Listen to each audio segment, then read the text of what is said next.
त्याची टीका शेतकरी नेते राजू शेट्टींनी केली आहे। तर कर्जमुक्ती नाही तर कर्ज वसुली असल्याची टीकाही राजू शेट्टींनी केली आहे।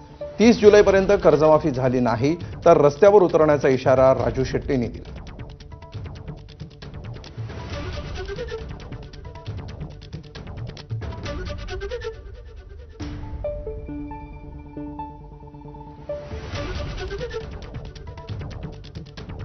स्वाभिमानी शेतकरी संघटनेचे नेते आणि शेतकऱ्यांचे नेते राजू शेट्टी आहेत। कसं बघताय या निर्णयाकडे? हा निर्णय खरं तर काही मुठभर शेतकरी वगळले तर बहुसंख्य शेतकऱ्यांना नाराज करणारा असाच हा निर्णय आहे। देवेंद्र फडणवीस हे काही नवखे नाही आहेत, अर्थशास्त्राचे ते गाडे अभ्यासक आहेत। 20 वर्षापूर्वी ते आमदार असताना त्यांनी एक पुस्तक लिहिलं होतं, अर्थसंकल्प कसा वाचावा। त्या पुस्तकाच्या प्रकाशनाला मी होतो, मला माहिती आहे।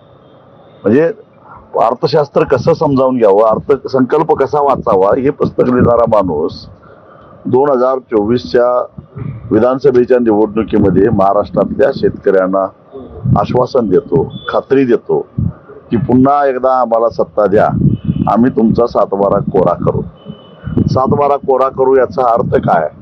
शेतकऱ्यांना काढलेलं मध्यम मुदतीचं कर्ज, मग ते ट्रॅक्टरसाठी असेल, बोरवेलसाठी असेल, किंवा जमीन सपाटीकरणासाठी असेल, विहीर काढण्यासाठी असेल, इलेक्ट्रिक पंप घेण्यासाठी असेल, ट्रॅक्टर घेण्यासाठी असेल, अवजारं घेण्यासाठी असेल, हे मध्यम मुदतीचं कर्ज, त्याचबरोबर पीक कर्ज, ही सगळी कर्ज त्याच्यामध्ये यायला पाहिजेत। लांब नाही, आज तारीख 15 आहे, अजून 15 दिवसांनी होणार नाही, म्हणजे तारीखच होणार आहे। थापा मार्गाने 30 जून झालं, 5 जुलै झालं, आता 30 जुलै आलं, काही होणार नाही। जोपर्यंत संपूर्ण 7/12 कोरा होत नाही तोपर्यंत आम्ही काही गप्प बसणार नाही, रस्त्यावरची लढाई हो लढणारच। तर एखाद्या खोलीत बसून